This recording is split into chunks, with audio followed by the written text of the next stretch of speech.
2023ರಲ್ಲಿ ಚುನಾವಣೆ ಮತ ಎಣಿಕೆ ಸಂದರ್ಭದಲ್ಲಿ 202 ಮತಗಳಲ್ಲಿ ಟಿ ಡಿ ರಾಜೇಗೌಡರು ಗೆದ್ದರು ಅಂತ ಹೇಳಿ 3 ವರ್ಷ ಅವರು ಶಾಸಕರಾಗಿದ್ದರು. ಆಮೇಲೆ ನ್ಯಾಯಾಲಯಕ್ಕೆ ಜೀವರಾಜ್ ಅವರು ಹೋದರು. ನ್ಯಾಯಾಲಯದ ಆದೇಶದ ಮೇರೆಗೆ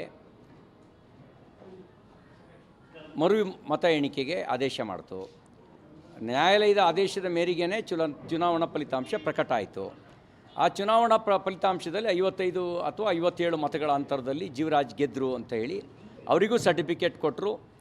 ಅವರು ಇಲ್ಲಿ ಪ್ರಮಾಣ ವಚನವನ್ನು ಕೂಡ ಸ್ವೀಕಾರ ಮಾಡಿದರು.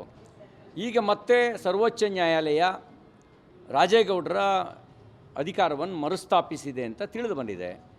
21ನೇ ತಾರೀಕಿಗೆ ನ್ಯಾಯಾಲಯದ ದಿನಾಂಕವನ್ನು ಮುಂದೂಡಿದ್ದಾರೆ. ಅಂತಿಮ ತೀರ್ಪು ಏನು ಬರುತ್ತೆ ಅದು ನಾವು ಸ್ವಾಗತ ಮಾಡ್ತೀವಿ.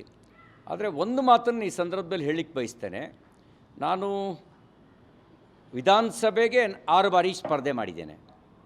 ಜಿಲ್ಲಾ ಪಂಚಾಯತಿಗೆ ಸ್ಪರ್ಧೆ ಮಾಡಿದ್ದೆ. ಸಹಕಾರಿ ಕ್ಷೇತ್ರದಲ್ಲೂ ಕೆಲಸ ಮಾಡಿದ್ದೀನಿ. ಕರ್ನಾಟಕದ ಮತ್ತು ಭಾರತದ ಚುನಾವಣಾ ಆಯೋಗದ ಬಗ್ಗೆ ಸಾಮಾಜಿಕವಾಗಿ ಸಾರ್ವಜನಿಕವಾಗಿ ನಂಬಿಕೆ ಇದೆ. ಆ ನಂಬಿಕೆಯ ಪುನರ್ಸ್ಥಾಪನೆ ಆಗಬೇಕು. ಎರಡೂ ಸರಿ ಇರಲಿಕ್ಕೆ ಸಾಧ್ಯ ಇಲ್ಲ. ಜೀವರಾಜ್ ಅವ್ರದ್ದು ಮತ್ತು ರಾಜೇಗೌಡರದ್ದು ಇಬ್ಬರದ್ದು ಕೂಡ ಸರಿ ಇರಲಿಕ್ಕೆ ಸಾಧ್ಯ ಇಲ್ಲ. ಯಾರ್ದಾರು ಒಂದಿಬ್ಬರು ತಪ್ಪಾಗಿರಲೇಬೇಕು.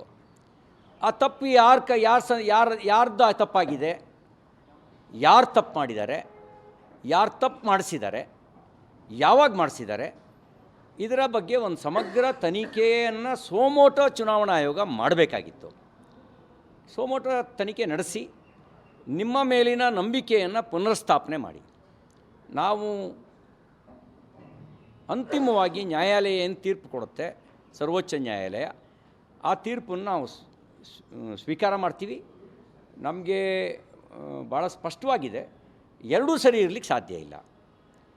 ರಾಜೇಗೌಡರ ಫಲಿತಾಂಶ ಸರಿ ಇದ್ದರೆ ಜೀವರಾಜ್ ಅವ್ರ ಫಲಿತಾಂಶ ತಪ್ಪಿರಬೇಕು, ಜೀವರಾಜ್ ಅವ್ರ ಫಲಿತಾಂಶ ಸರಿ ಇದ್ದರೆ ರಾಜೇಗೌಡರ ಫಲಿತಾಂಶ ತಪ್ಪಿರಬೇಕು. ಎರಡೂ ಚುನಾವಣಾ ಆಯೋಗನೇ ಮಾಡಿರೋದು. ಹಾಗಾಗಿ ಉತ್ತರದಾಯಿತ್ವ ಚುನಾವಣಾ ಆಯೋಗದ ಕೈನಲ್ಲಿದೆ. ಹಾಗೆ ಉತ್ತರ ನೀವು ಹೇಳಬೇಕು.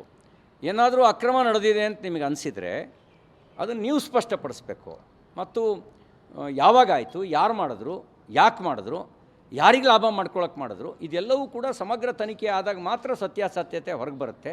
ಇಲ್ಲದೇ ಇದ್ದರೆ ಊಹಾಪೋಹಗಳು ಜೀವರಾಜ್ ಕಡೆಯವರು ರಾಜೇಗೌಡರ ಮೇಲೆ, ರಾಜೇಗೌಡರ ಕಡೆಯವರು ಜೀವರಾಜ್ ಅವ್ರ ಮೇಲೆ ಆಪಾದನೆ ಹೊರಿಸುವಂಥ ರಾಜಕಾರಣ ನಡೆಯುತ್ತೆ ಹೊರತು ಸತ್ಯ ಏನು ಅಂತ ಸಾರ್ವಜನಿಕರಲ್ಲಿ ಗೊಂದಲ ಇರುತ್ತೆ. ಮತ್ತು ಚುನಾವಣಾ ಆಯೋಗದ ಪಾರದರ್ಶಕತೆ ಮತ್ತು ಪ್ರಾಮಾಣಿಕತೆಯೂ ಕೂಡ ಸಂಶಯಕ್ಕೆ ಒಳಪಡುತ್ತೆ. ಹಾಗೆ ಒಳಪಡಬಾರ್ದು ಅಂತಿದ್ದರೆ ನಿಮ್ಮ ಮೇಲಿನ ನಂಬಿಕೆಯನ್ನು ಪುನರ್ಸ್ಥಾಪಿಸುವಂಥ ಜವಾಬ್ದಾರಿ ನಿಮ್ಮ ಮೇಲಿದೆ. ಅದನ್ನು ಪುನರ್ಸ್ಥಾಪನೆ ಮಾಡಿ ಅಂತ ಈ ಸಂದರ್ಭದಲ್ಲಿ ಹೇಳಲಿಕ್ಕೆ ಬಯಸ್ತೇನೆ.